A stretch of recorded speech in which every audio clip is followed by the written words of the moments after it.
Korin mi te henga pole khathot ni na bungkha chang khana pat chang som ni lali chan athupi salam thu chang khat pathian lungcham ta Jesu Christa sol cha apang pol le sopi Timothin Corina pathian ho bungte chule akaya gamsunga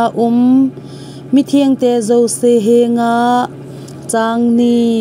ipau pathian le pakai Jesu Christa a konin lungsit na le lungmon na chun pivin athupi hesu atho nunga polin pathian athangwa na phabe chang thum pakai Jesu Christa pa pathian wa chojin hen ama lungsit na ho pa le lungmon na zo se pathian a hi chang li kei hon pathina ko na lungmon na kanai zu hichi lungmon na chu he su gen theza te ho kalungmon sa theina dingun he su gen theina la azong aman ei lungmon sa jingji ve changa Christa thu gim na cheng se kadim set bangun Christa wangin lungmon na kadim set jingui changu ahin kei hon he su gen thei ka thu u le hichu nang ho lungmon na ding le hu hinga na na dingu a hi lungmo nga ka umu jong le hichu nang ho lungmon na ding a hi hichun ke ho thu ji ho to kitha khat thu hat to thu a he su gen thei thu chun thil bol do ane jin a hi chang sagi chule nang hon he su gen thei thu na lama chan na nei zubanga lungmon na lama zong chan na nei zu chu ka hen ka kine pi naw adet zinge changi so pite esya gama ka chunguwa he so gen thei chu a chu na het loadingu kanom poi chu to bang na sata a thu zo hoi hello katha ven azo kalwalin eidel pha zengu ahin hingdinga zong ka ki hol lovu ahitan ahi changku ahin kei hon kalung sungun kei ho le kei ho a hi kei ho le kei ho a kita asan lova athi ho kai thowa pathin chu kata san zo na dingun kathi na dingu ahong hlunge katiu ahitai chang som ama chun chuto banga len thin a ko na chu ei hu do a hi chu zong la ei hu do dingu a hi ama chun tu a zong ei hu do dingu a hi na la je ti a ama a chu ka kinep naw phut det ka hi uve chang som la khat mitam ta wanga lungse na thilpe ei ki pe ji ova hi mitam ta in kei ho chung changa athangwa theina dinga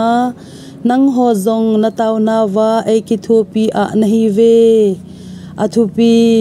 por kholzin akivo chon chang som lani izi inem itile ka kisun naw chu hi che hi a hi kalung sungwa ase apha het nan e het tu sa u chu wa noi mi te henga chule atam zo che in nang ho dinglama ta sa phelam chi na hilowa pathin lungsit wanga pathin thien na le kita na a kana chon jingu a hi chang som la thum nang hon sim jong na simuve het jong na het chin chet saw a hi chule a khon ni ge jin heaven ate tin ka kine me hi che thu tailo chu ke ho nang ho hinga thudang i ma ka sun pu ve chang som le li nang hon ke ho nei het phot thimu banga chu pakai Jesu ni kho ni le nang ho ki sun na ding ke ho ka hiu banga nang ho zong ke ho ki sun na ding na hi ve chang som langa chule kalung ki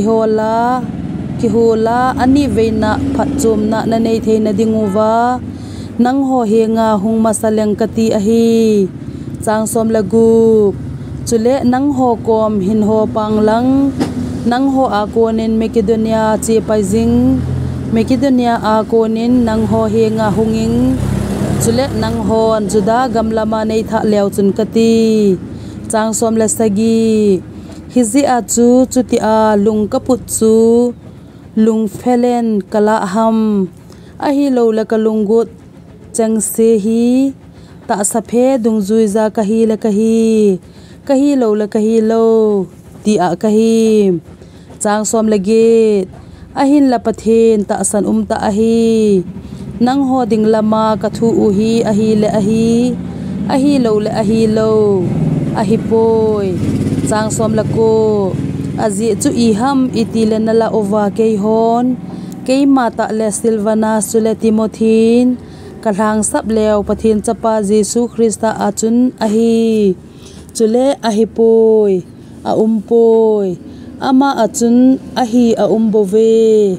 chang som ni azi chu pathin thu tep izat hizing jong le ama achu ahi chu ahi hizi achu ke ho a kona pathin lo pi na dinga ama wanga amen ahizing ahi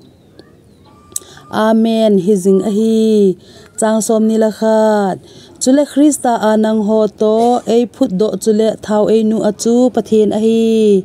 chang som ni la ni ama chun namdet ei nam khumu ahi chule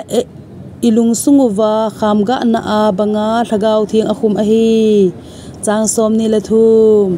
nang ho kalung sit ji aba tu ge za korina hunglova kahitai kahin na chunga hi chi thu a hi pathin a hetu a kanei a hi chang som ni la li